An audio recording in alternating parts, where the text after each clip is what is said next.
This is Linda Cohn from ESPN, and you're listening to the ML Sports Platter. The ML Sports Platter, a part of the Brawl Network. We are brought to you by Brian Comboy of Mass Mutual New York State. Tax-efficient retirement planning with Brian today. His clients all over the country. Go to advisors.massmutual.com, on LinkedIn, on Facebook. Get with Brian Comboy and get your financial future set. Today, we are also presented by the Al and Angus Pub, the Vince Aguirre Consulting Group, and our great friend Dave Choate. Make sure you go to Dave Choate's Facebook page and check him out on Twitter. Dave Choate Artwork. He's the official painter and artist of the ML Sports Platter. Such a delight to bring him on. Have not talked to this guy in quite a while. Used to get him on all the time, radio shows, etc., talking some Q's hoops and NCAA basketball during the March Madness period of time. He is the terrific national college basketball writer and insider for the Sporting News. He's been doing it for a long, long time. One of the best in the business. He's covered who knows how many Final Fours at this particular point. He is also a Big Ten Network studio analyst and NCAA brackets for Fox Sports as well. Mike DeCourcy at TSN Mike on Twitter. SportingNews.com for more. Mike, great to have you, man. How are you? I am very well, Mike. How are you doing? I'm doing awesome. Obviously, just great to have it back. You know, all the madness, the games, the Sweet 16. We'll get into a lot of it in depth here in a minute, but just for you, somebody who's covered the game for decades, comparing it to last year and this year, what's going through your mind, your body right now, just having this thing back? Oh, it's wonderful to be exhausted once again. Let's put it that way. There you go. That's probably the best way to put it. I mean, it's been fantastic to have it back from what we saw in the conference tournament week, which I think, it's easy to remember. It's easy to forget, I should say, that we lost that also last year, with the exception of some of the mid-major leagues. We lost the conference tournaments a year ago as well, and then, of course, all of March Madness, and it's been great to have it all back. And I know that we've had some issues relative to COVID with all of that, but if you think about the fact that the NCAA tournament is a 67-game tournament, and they've played more than 50 of those to date, and only had one game had to go away. That's in a year like this, that's not the worst outcome. Obviously, it's an awful thing for VCU, which had played so hard to get here and was literally hours from taking the floor when they were informed that it wouldn't be possible. That it was a terrible outcome for them, and I feel very badly for them, for the coach and the players. But in the circumstance that we are, and what could have been possible, which is anything from multiple interruptions to no tournament at all, I have to think that that we're fortunate to have been to this point with the very rare issue that we have had. Syracuse, bubble team all year, bubble team selection Sunday. Mike, they weren't even a bubble team all year. Let's be honest. True. I stand corrected. Bubble team on selection Sunday. Yes. Constant, angst in Central New York. But they get in the tournament, and then at that point, why even doubt it? Just put them in the Sweet 16, right? I mean, this is Syracuse lately. Yeah, I will say that I picked the San Diego State game, and it wasn't a hard call for me, although I really respect that San Diego State team. And if they hadn't been unfortunate enough to draw the orange, they might very well still be playing. They were a terrific basketball team. But one of the things that this March is teaching us, and this is something that I think coaches have to get with, the coaches on the higher seeds, the more successful teams have to get with, is that it doesn't matter who you are or what you do. Like, March doesn't care. March cares only about one thing. What can you do today? Yep. And so coaches who are very who adhere very tightly to the ways that they play, and with good reason, because they've had magnificent success, have to understand that in certain circumstances, who you are and what you do is not an advantage. No matter how many games it's won for you, it's not all of a sudden going to be like, okay, we're through 3/4 of this game and nothing that we have done has worked at the level that it usually does. But it'll get there. I look at, Jim has a great advantage in the tournament because of the zone and its success. But think back to 2016. That team maybe made the Sweet 16 because of the zone. I don't know. But then they faced a couple of teams that were superior to them, that were just better. The Gonzaga team in the Sweet 16 round and the Virginia team in the Elite 8 round, and they both put them well into double digits behind in both of those rounds. And what did Jim do? Did he say, well, we're a zone team, this is the way we play, we're going to go out as a zone team? No, he put the press on both those teams. You've watched enough Syracuse basketball over the years. They don't press. They press in an emergency, and about to go home is an emergency. And they pressed in both of those games, really wrecked both Gonzaga and Virginia in those circumstances with what was an amazing press for a team that didn't press much. And they were able to make a Final Four trip that otherwise wouldn't have happened. And I think that more coaches, and I look back to 2018 when Virginia was in that game against UMBC, and they just weren't getting stops, and it wasn't working. But they were physically superior to UMBC, and there were a couple of instances early in the second half when, just by proximity, they basically reached out and took the ball right out of UMBC's hands. And I kept thinking, if you start to press, you might be able to do this regularly enough to get back in this game. Yeah. But they didn't do it until the very end of the game. And that's something that I think more coaches need to understand, that who you are and what you do, if it's not working when you are in this circumstance, you can't just count on it to eventually work. You have to be willing to change and willing to take your best swing at getting out of that round and getting on to the next one. And then you can go back to being who you are and what you do and count on it perhaps working on that day. What's wild, too, with the 2-3 zone with Syracuse is many of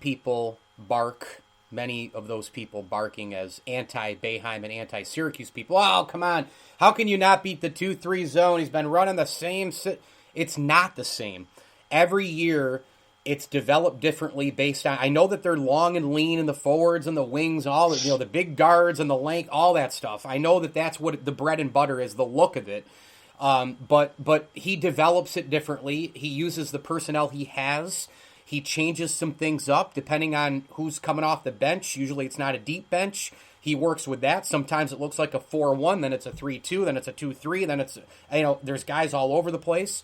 Mike Bray has always said, hey, just when you think you have an opening, there's an arm or a hand in the way. People don't realize that as this thing goes on and as the tournament goes on in specific years, game to game, coaches, players, personnel, opponent, that zone changes. It adjusts too, Mike. It's not just the same zone every single time.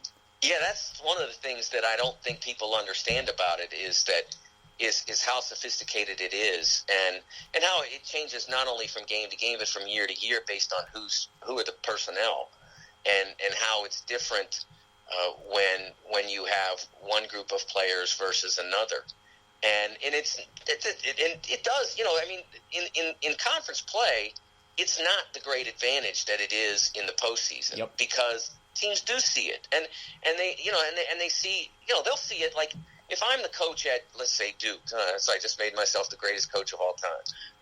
If I'm the coach at Duke, I not only see it when I'm preparing for Syracuse, I might see it when I'm preparing for North Carolina because they just got done playing Syracuse, say. Or I might see it because I'm more focused in on ACC games. So if there's an ACC game on TV and I've got a spare minute, I'm going to watch that over necessarily a game from the Pac-12 or Big 12 or whatever, because these are the teams I've got to play, and this is the league race that's affecting me and all that. So they see it a ton, and eventually it does help that coach, but it doesn't help the coach who's in the Big Ten because they're hardly ever watching Syracuse, or in the Big 12 because they're hardly ever watching Syracuse. It rarely comes up, And the other thing is that when they do see it in the ACC Big Ten Challenge, for instance, they're not seeing it at its best, unless in the rare occasion where Syracuse might return all their starters or whatever, and that's been a while for that.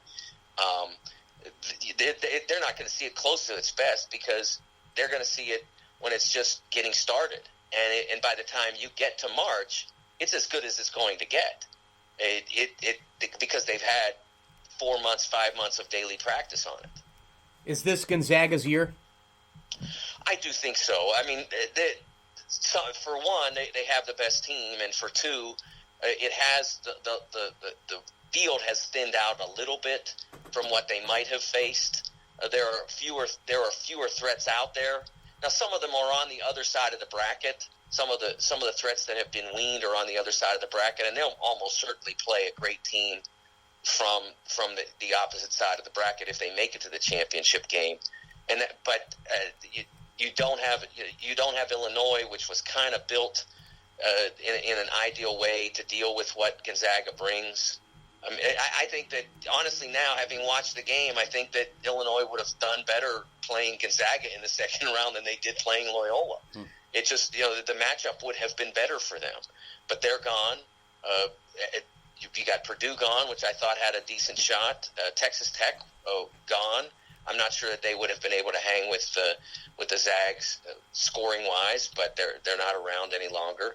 So they don't have to guard Luka Garza now. I mean, they might have to guard Evan Mobley, but Evan's going to be a challenge if they happen to face him. He's a challenge because he's so dynamic, but he's highly unlikely to put 35 on you. It's just not who he's been. That's been Luka Garza almost every day for 2 years. So a lot of things that could have bothered them will not happen now. Their offense is overwhelming at its best. Their defense is better than people realize because their rep for D isn't great, but statistically it's been really strong. And I just watched them play Oklahoma, and I thought Oklahoma played really well.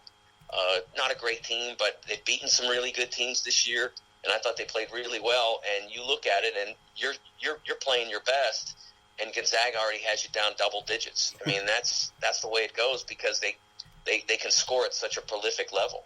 Yeah, they're so efficient offensively. This Loyola Chicago run this year compared to a few years ago, how's it similar? How's it different?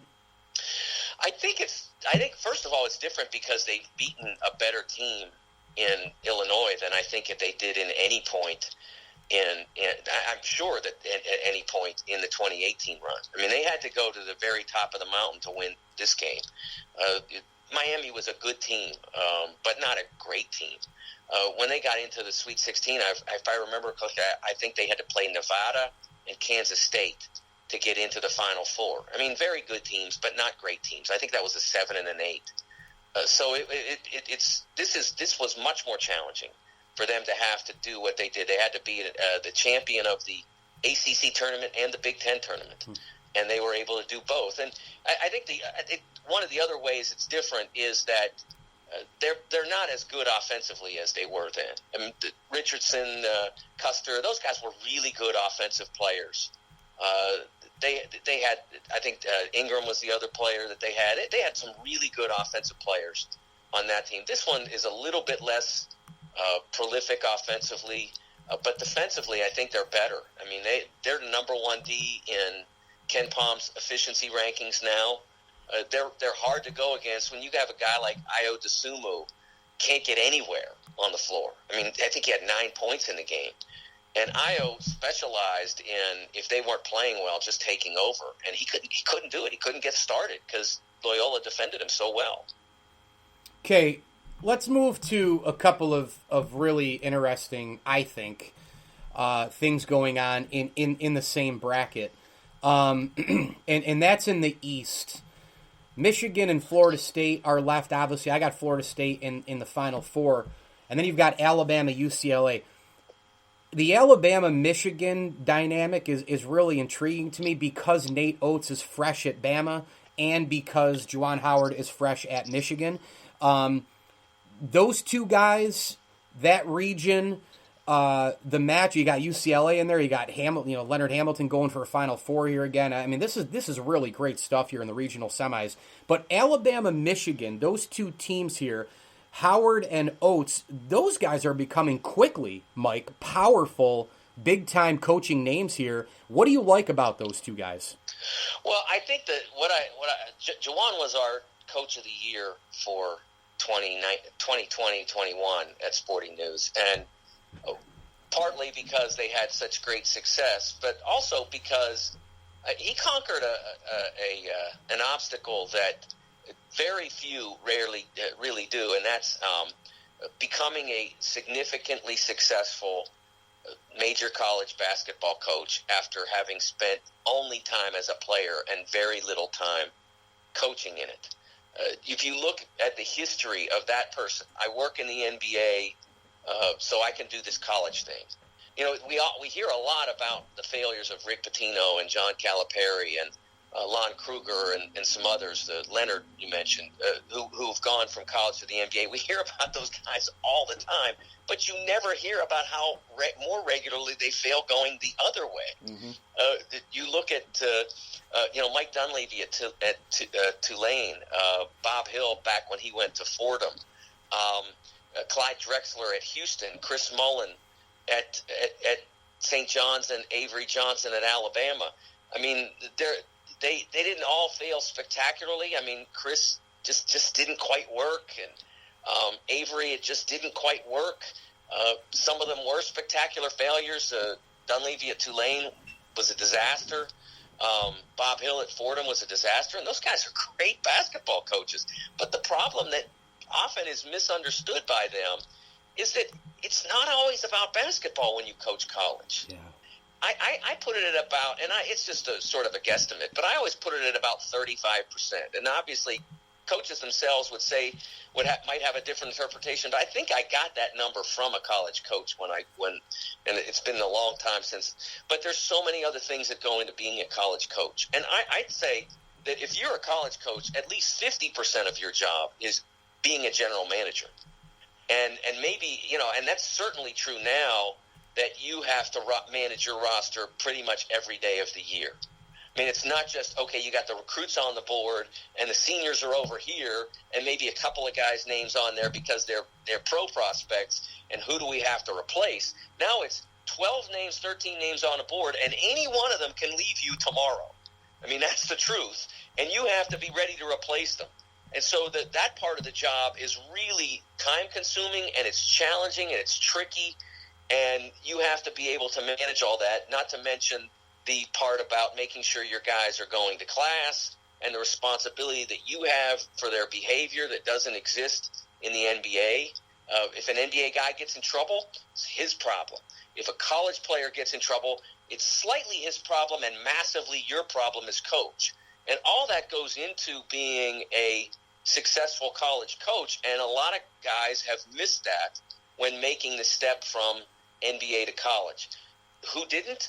Fred Hoiberg didn't miss that, and he hired Bobby Lutz, not because he needed help understanding basketball. It doesn't hurt to have a guy who's won a ton of games and called timeouts and been in the tournament and all that, but it's mostly about how do you be a college coach. So when Juwan came in, he kept a couple of members of the Michigan staff that have been so successful under John in terms of their coaching and recruiting, and then he brought somebody in who'd been a head coach, Phil Martelli, not because he needed to be told when to call timeout and all that, but because he understood how a high major program operated. What happens in a college circumstance, the mechanics of it. He's been through that, and that's where Phil has been extremely helpful. Obviously, like I said, it doesn't hurt to have a guy who's been in the Elite Eight and been a number one team to say, hey, maybe you want to switch defenses here or whatever. But it's more about running the program, and that's why, Juwan's decision there was so key, and he's done a magnificent job of recruiting. It's another thing that sometimes eludes that pro-to-college guy. I really love what he's done there, and can't say enough about him, obviously. Nate Oats, what impresses me about Nate Oats is that he went down there and he inherited some really good players. John Petty, their senior guard, Herbert Jones, their senior forward. Those guys are really good players, and they were both there for him. But keeping them on board, keeping them, in the program when they had a coaching change. They both are pro prospects and could have been one of either or both could have been those guys who say, I've done this whole college thing for 2 years. I'm not a superstar. I'm not a lottery pick, but I can go play pro and and all that. And those guys, they happen at a lot of programs. But Nate Oats kept them in, and that has been enormous for this Alabama team. They're probably Alabama's two best players, if not two of the three, depending on Juwan Quinterly. Bringing Quinterly in and getting out of him what was in there. I mean, I'm not saying Jay Wright wouldn't eventually have done that, because Jay is one of if he's not the best coach in the country, he's on the short list. But it didn't happen there at Villanova, and it has happened at Alabama. So you have to give him a ton of credit for doing that. And the willingness to be unconventional on offense has been good. They've probably been a little bit less 3-point happy as they've gotten closer to the end of the season, because they can be, because the defense has evolved to the point where they don't have to outscore you. And if they're not, and make 20, 30 3-point shots, they don't have to do that now. They can make a regular high number that a 3-point oriented team would make, and they can still beat you. Final one for you, Mike. My alma mater, St. Bonaventure, a terrific year, obviously. Won the regular season A-10, won the conference tournament. They get the automatic bid. Wish they had, gone down swinging against LSU, but those things happen. As you said, March cares only about what today brings. Everybody comes back, at least so far on paper, unless some things change. What about this program, though? It feels kind of like a little bit of a golden age of Bonnet hoops. They're kind of on the map a lot more. Mark Schmidt's done a tremendous job. Just from your seat, what have you seen with the Bonnies here in 2020, 2021, and maybe in just a couple of recent years and in the future? The state of the program right now is pretty good. One of the things that I love about St. Bonaventure is that they have an understanding of their history. And the appreciation of what Lanier did and all that, but an understanding of this is not easy. It's not easy to win in our league. It's not easy to win at Bonnie's. And so when you have someone like Mark Schmidt, who has been extraordinarily successful over a decade plus, even though he's made 3 tournament appearances, there's no, hey, how come we're not in the Final Four? How come we're not in the Sweet 16? Yeah. How come we're not, how come we don't make the tournament every year or whatever? That's so many places. But Bonnie's fans understand this isn't easy. If we got it really good, this guy's a great coach, and we're going to enjoy everything he brings to us. And not, hey, there's got to be somebody out there that can do this better, which is so many places. No doubt. And disappointingly so. And so obviously the most important thing that happened this spring relative to next year is not just the retention of so many players to date, but also the retention of Mark in the circumstance when his alma mater had an opening. And honestly, I once called former Bonnie's coach Jim Barron the patron saint of forlorn programs. That was the line that I came up with for him, because St. Francis, St. Francis, middle of nowhere. It's great, beautiful place, but it's like an hour from anywhere. And then, of course, St. Bonaventure in Olean is that's not a close place to anywhere. And then he goes to Rhode Island and digs Rhode Island out of a terrible mess. Rhode Island, had some success in the past, but when he got there, it was a train wreck. And he did well at all of those places. And that, and that's how BC didn't look at what he'd done at Bonnie's and say, he's doing it at a place that it's really hard. And our place is by far the hardest in the ACC. So if there's anybody that can do it here, wouldn't it be somebody that could do it there? And instead, they went with a young up-and-comer. Well, they've done that before, and it hasn't worked. And, I wish him the absolute best. I hope it works out. But it's a hard job. It may even be harder to win in the ACC. It probably is. It's probably even harder to win at BC in the ACC than it is to win at St. Bonaventure in the A10. And that's saying a lot. So to be able to keep Mark around, I think that's great news for St. Bonaventure. I think they have usually I try to use the word ideal, because ideal doesn't mean perfect. It means, about as good as you can get. But I think St. Bonaventure has the perfect coach for its program. And to be able to keep him around is extraordinary and promises more success in the future. Wonderful. Sporting news, Big Ten Network studio analyst doing the brackets for Fox Sports, the amazing college basketball writer and insider, Mike DeCourcy at TSN Mike on Twitter. Make sure you give him a follow. Mike, great to catch up. Really was terrific to have you. Enjoy the rest of the hoops, and we'll do it again real soon, all right? Absolutely, Mike. A pleasure to be on with you.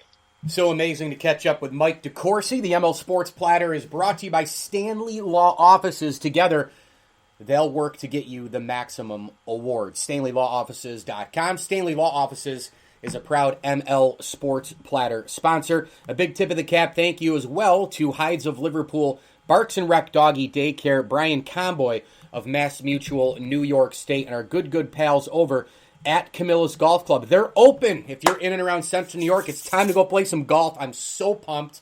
Hoping to meet a lot of you listeners and followers to play some golf in and around Central New York, greater state of New York. If you're traveling through, people travel hours and piles of time to play courses. People travel the Adirondacks. They go to Buffalo from Syracuse, Rochester, etc., downstate.